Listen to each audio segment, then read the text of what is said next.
This program is provided by Universal Genesis.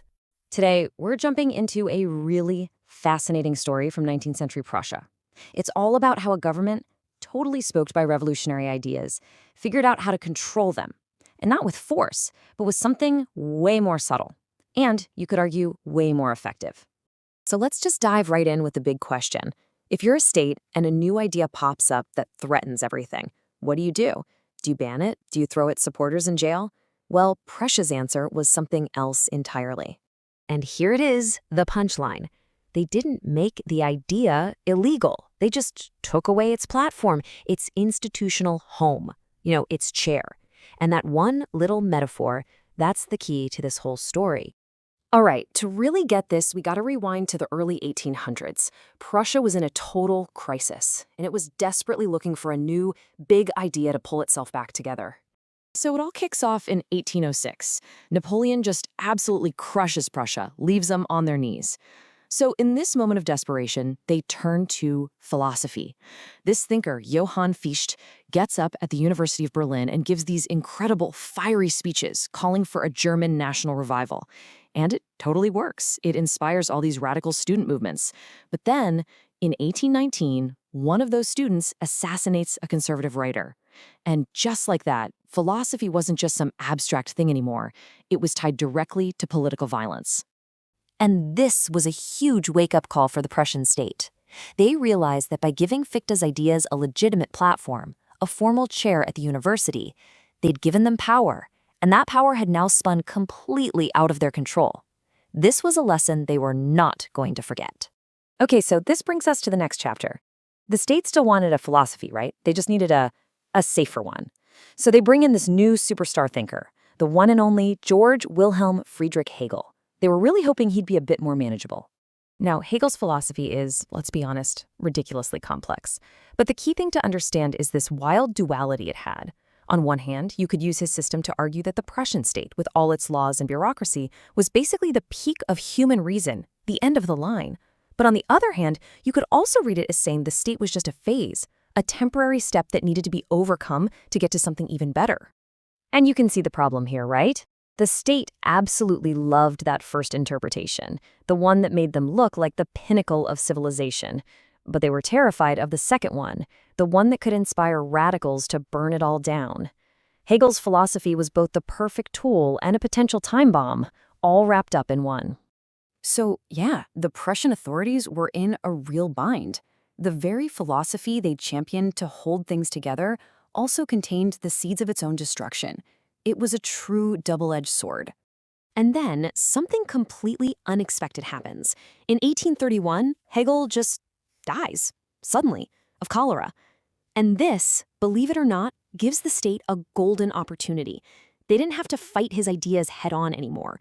Instead, they could start a new, much quieter kind of war. And this is where the state gets really clever, really subtle. There was no big press conference, no public denouncement of Hegel. His followers were still teaching. But behind the scenes, the government started to slowly, carefully, pull the rug out from under them. I mean, just look at how methodical they were about this. It was a step-by-step plan.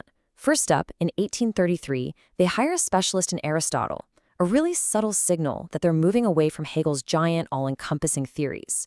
Then, in 1840, a much more conservative king takes the throne. And the very next year, they make their big play. They give the single most important philosophy chair in all of Prussia to Hegel's old rival Schelling. It was just genius, in a really quiet way. They didn't have to shout from the rooftops that Hegelianism was wrong. They just showed everyone that the institutional center of gravity, the main chair of philosophy, had moved. The state was now officially backing a different team. So, what about Hegel's followers? Well, this is where you see just how ruthless and how effective this whole strategy really was. What ended up happening was this big split.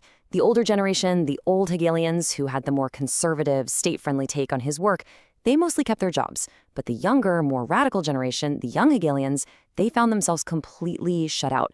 The door to an academic career, to getting their own chair, slammed shut. So what do you do when you've got a powerful idea but no place to put it? You find a new place. The young Hegelians, and this group included a young Karl Marx, got pushed out of the university system and poured all their energy into radical journalism. They were trying to build a new platform for their ideas. But of course, the state wasn't done. They just followed them. I mean, you can see the pattern here. It was systematic. First, they lose the university chairs. Then, the state cranks up censorship and shuts down their newspapers, like the one Marx was editing. And with absolutely no platform left, no place to stand, many of these thinkers had no choice but to go into exile.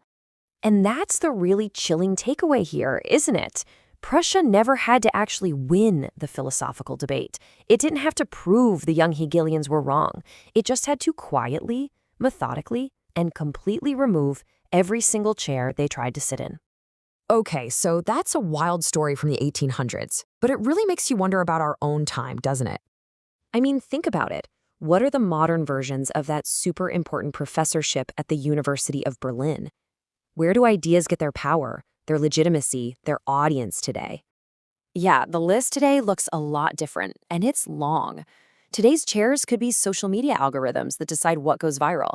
They could be search engine results, what's taught in a university curriculum, what gets funded for research, or what gets a major publishing contract. These are the platforms that can launch an idea into the stratosphere or just let it die in silence. Which brings us to a final and kind of unsettling thought. Next time you notice an idea, a whole viewpoint that used to be everywhere and then just seems to fade away, ask yourself, did that idea actually lose the argument in the public square? Or, like those radicals in 19th century Prussia, did someone, somewhere, just quietly take away its chair? That's definitely something to think about. Thanks for joining us.